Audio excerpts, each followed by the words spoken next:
Hey guys, I wanted to give my quick thoughts on the new Lantern show to help people understand, as someone who owns every issue of Hal Jordan's story, I own every issue of Green Lantern from 1959 to today, and I've read every single issue. To say the least, I am a huge Hal Jordan fan. Typically, when you ask someone who their favorite Green Lantern is, typically, not always, and they say anybody but Hal, it's, I'll show you. You show me someone that says that, I'll show you someone that doesn't read Green Lantern. If you actually have read a lot of Green Lantern, it's pretty difficult for Hal not to be your favorite. Unless you're someone who's like hipster and you want to have oh, he's not my favorite because he's clearly the GOAT, who's your favorite Jedi? They're not going to say Luke Skywalker because they want to be edgy, even though everybody knows Luke Skywalker is their favorite. And I do that too when people are like, what's your favorite villain? I'm like, Scarecrow.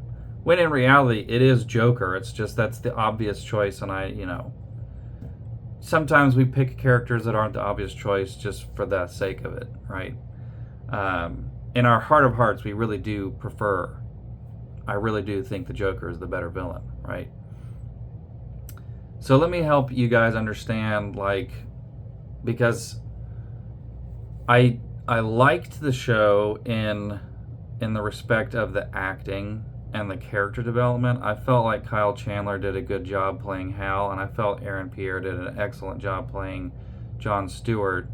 And there were a lot of things that I liked, but that ending really just was an automatic. It's like The Last Jedi, where automatic, you lost me. It's over.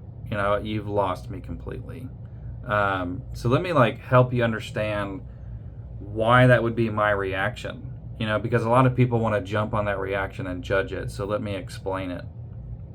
Imagine a world where there's only been one Spider-Man movie, because statistically most people watching this video are probably big Spider-Man fans, especially having that movie just having come out.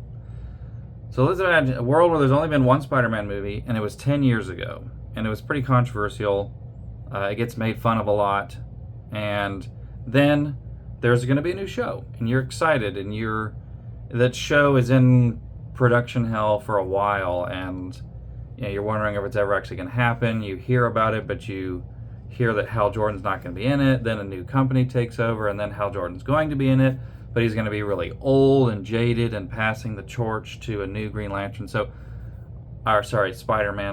Lost my analogy there.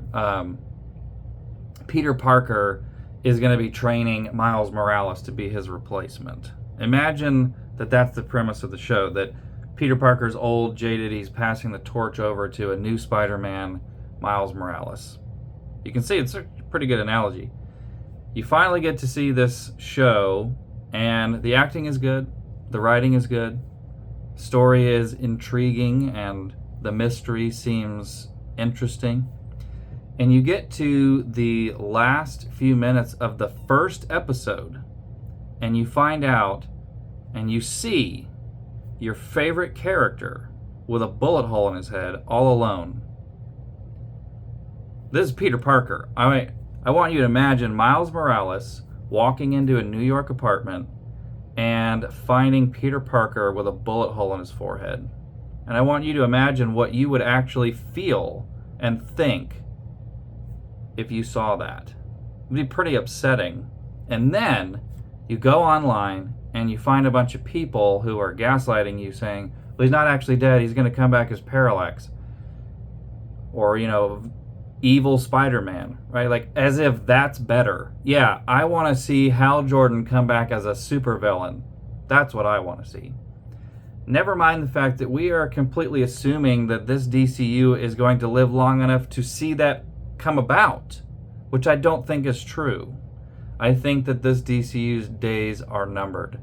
If Paramount doesn't axe it right away, they will soon enough. I don't see the Ellisons having the same amount of blindfolds on as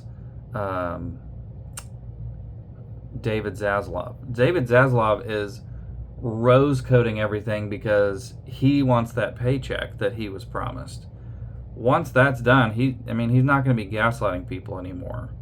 You know, Supergirl was an epic failure. Superman was moderately successful, maybe. It was a good movie, but it wasn't successful financially.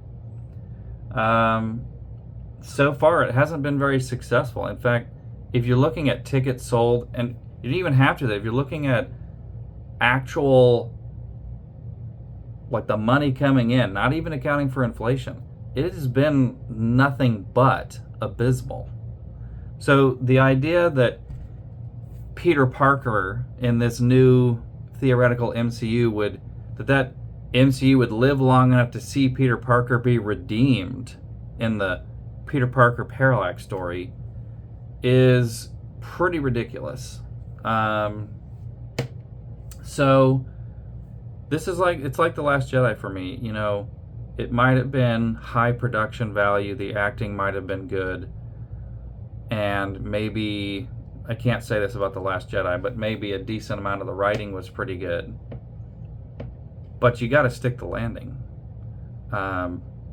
And frankly, I have no faith in Tom King and David Lindelof. I mean, zero. I can't stand Tom King's writing. He is one of the worst comic book writers that has ever existed. I mean, maybe Steve Englehart would be worse in my opinion. But I can't emphasize enough how little faith I have in the writing team on Lanterns. I certainly have faith that they can write an edgy story, but do I have faith that they're going to be faithful to the lore? I mean, that's another thing, is in this theoretical Spider-Man, the Spider-Man lore would not be respected very well. I mean, the entire premise of this Lantern show is not based in Lantern lore. Like, the idea that he has to train his replacement and that they have to share a ring, like, that's not how it works. And there's so many other things as well, but it's extraordinarily disappointing, and it's extraordinarily frustrating. And I wasn't really a part of this movement before, but this has swayed me. Hashtag fire James Gunn and restore the Snyderverse.